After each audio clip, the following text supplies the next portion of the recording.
Bom dia, pessoal. Hoje eu vou falar sobre o livro A Mão e a Luva, do Machado de Assis. Eu não tenho o livro para mostrar para vocês agora, mas está naquela edição aqui em cima, ó.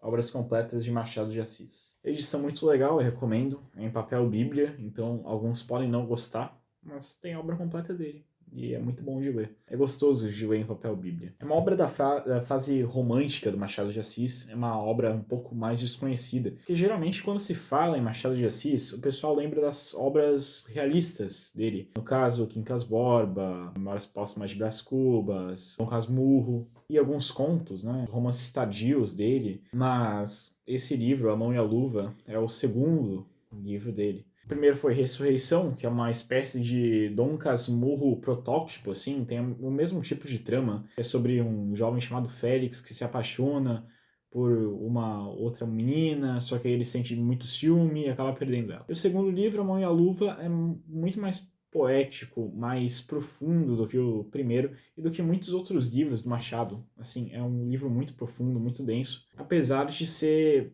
basicamente um novelão, assim, uma coisa que tu poderia imaginar passando na Globo ali, novela das seis, aquelas novelas de época, sabe? Uma trama bem envolvente, assim.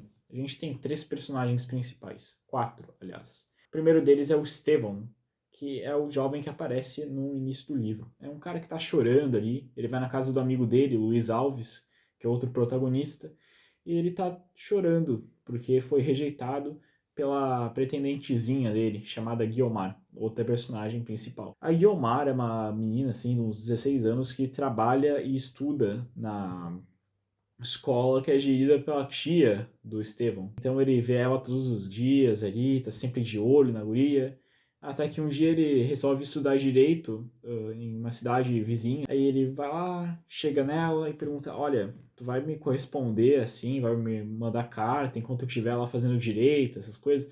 Ela fala, fica meio sem jeito, né? Ela meio que não responde, não dá o retorno. Aí o Luiz Garcia, não, aliás, o Estevão fica, meu Deus, nossa, minha paixão acabou, não sei o quê. Então ele vai na casa do Luiz Garcia e começa a chorar. O Luiz Garcia só consola ele, assim, de qualquer jeito, e é isso. O Luiz Garcia é um contraste com o Estevão, porque o Estevão é um personagem muito ligado às emoções, muito apegado às emoções, às pessoas que ele conhece. Ele é meio manhoso, assim, meio dramático. O Luiz Garcia, por sua vez, é um cara muito guiado pela razão. Ele é advogado já, ele é um pouco mais pé no chão do que o Estevão. Esse é o verdadeiro protagonista do livro, digamos assim. Então os dois se separam porque tem um time skip assim no livro, né? Passa o tempo. O Estevão se formou, voltou para a cidade e os dois vão para o teatro, assim, se encontram no teatro. Até que quando eles estão saindo do teatro, aí aparece a Guiomar lá no meio, assim, repentinamente. O Estevão fica, meu Deus. Naquela noite, o Luiz Garcia e o Estevão vão para uma propriedade no interior, assim, que é do Luiz Garcia, e fica do lado da propriedade que é da Guiomar. Na verdade, que é da madrinha da Guiomar, porque a mãe da Guiomar morreu e foi morar com a madrinha, que trata ela que nem a filha. A filha da madrinha da Guiomar também morreu. As duas são meio que mãe e filha agora. Elas estão nessa propriedade e o Estevão acorda, olha para fora, encontra a Guiomar lá parada. Ele pensa, meu Deus, eu tenho que ir lá conversar com ela. Então ele vai conversar com ela. Aí os dois trocam uma ideia, assim, bem longa.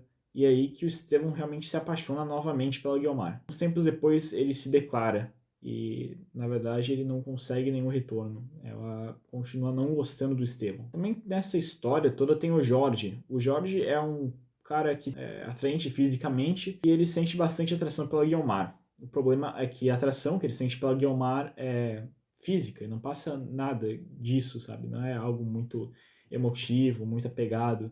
É simplesmente uma paixão física. O pior de tudo é que ele é o pretendente preferido, né? Da madrinha da Guiomar.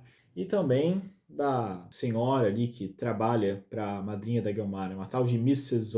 Oswald, que é uma senhora ali britânica que foi trazida ali para trabalhar com esse pessoal todo. Enfim, o Jorge é o pretendente favorito da família da Guiomar. Da família entre aspas, né? Porque é meio que uma família adotiva, mas enfim, a relação entre eles é família mesmo. A família adotiva da Guiomar prefere o Jorge em detrimento ali desses outros pretendentes, e eles tentam forçar goela abaixo o casamento com o Jorge para Guiomar.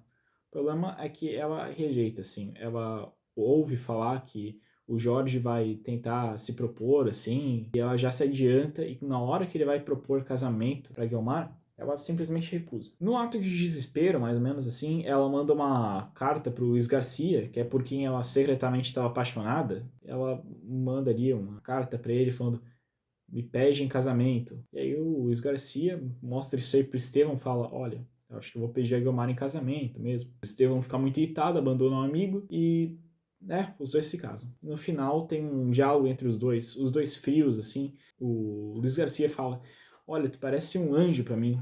E parece bem clichê esse diálogo, assim. Na verdade, tem uma explicação mais profunda. Que o que o Machado está querendo trazer aqui é a discussão entre esses 3 tipos de relacionamento. O primeiro deles é o tipo romântico, assim, exacerbado, é o do Estevão, que é tu trata a pessoa que tu ama que nem um deus, da mesma forma que ele trata, ele diviniza Guiomar, eleva ela ao pedestal, assim, sempre, e diz que a vida sem ela não vai ter sentido nenhum. Ok, é um jeito de tu tratar o amor. O segundo jeito é o do Jorge, que é o amor cujo traço principal é a atração física, que é um amor que não tem profundidade.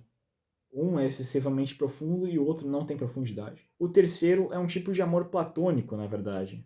Que a gente fala tanto de amor platônico, né? Que o amor platônico é aquele que nunca vai acontecer e tal.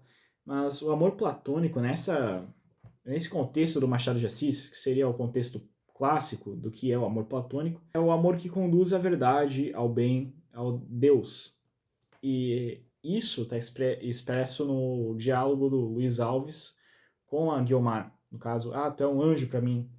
No banquete, aliás, está aqui o banquete, né? O livro Banquete do Platão. O Sócrates, que é o personagem aqui, a personagem dos diálogos platônicos, isso aí é outro assunto, né? Mas eu estou dando o embasamento para essa visão sobre o Machado, né? O Sócrates, que é um dos personagens do banquete, está falando com um tipo de sacerdotisa, assim, com quem ele está aprendendo. Eu esqueci o nome dela agora. E ele descobre que o amor é um daimon. O Eros é o amor em grego, né? O amor romântico, especialmente. O Eros é um daimon. O daimon seria um intermediário entre o céu e a terra. No caso, para nossa tradução aqui contemporânea da sociedade cristã, ele seria um anjo, que é um intermédio entre o céu e a terra, de alguma forma, né? Então, enfim, daimon pode ser traduzido tanto como demônio ou qualquer coisa assim, mas ele seria mais um anjo, assim, porque existe o daimon, que é o bom daimon, e o kakodaimon, que é o daimon ruim, e aí seria o demônio. E o daimon seria um tipo de anjo, assim. E esse seria o sentido, assim, o verdadeiro amor, segundo Machado de Assis, seria o amor platônico que leva ao conhecimento, à verdade, que leva a Deus, que é o tipo de relação que o Luiz Alves e a Guiomar vão nutrir, porque o Luiz Alves vê na Guiomar um meio, assim, de buscar a verdade, buscar a justiça, buscar o que é bom. E a Guiomar provavelmente vê a mesma coisa no Luiz Alves. O que é mais explorado que é a visão do Luiz Alves sobre Guiomar. E esse tipo de amor não é necessariamente aquela coisa apaixonada. Por isso que muitos têm dúvida se realmente os dois se gostavam do outro, porque os dois são muito racionais, e esse tipo de coisa.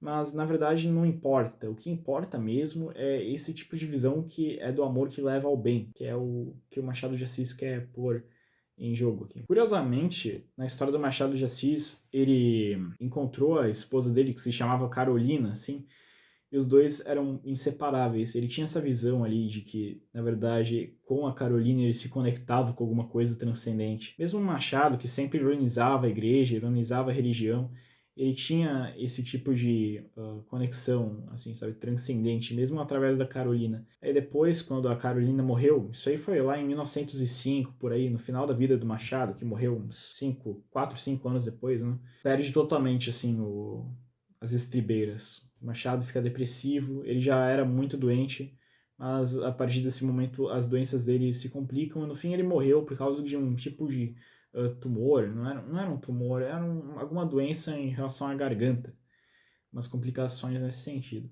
A morte do Machado é um momento quase mítico, assim, ele está totalmente sem esperanças. Para ele, a Carolina já tinha se tornado o próprio Deus, assim, se a gente for traçar a analogia com a própria mão e a luva. E ele morre na madrugada do dia 29 de setembro. O padre chega ali para fazer a extrema-unção e o Machado recusa a extrema-unção, fala que, nossa, eu judiei da igreja a minha vida toda, eu não mereço extrema-unção, sabe? Ele verte 2 lágrimas, assim, segundo a a versão mais mitológica, assim, publicada no obituário do Machado alguns dias depois do falecimento dele. E morreu, sabe? Deu o último suspiro ali. Um adendo que eu estou fazendo aqui sobre a morte do Machado, que não é bem essencial, mas enfim, a gente podia ter um vídeo inteiro dedicado à obra desse escritor, né? Que é um dos meus favoritos também. Acho que é isso que eu tinha para falar sobre A Mão e a Luva, que é uma exploração sobre os tipos de amor aqui. Uma obra menos conhecida do Machado de Assis, mas é uma obra muito linda, é uma das minhas favoritas. Acho que junto com as Memórias Póstumas, assim, são livros muito lindos. É isso que eu tinha para falar hoje. Muito obrigado. A gente se vê no próximo vídeo.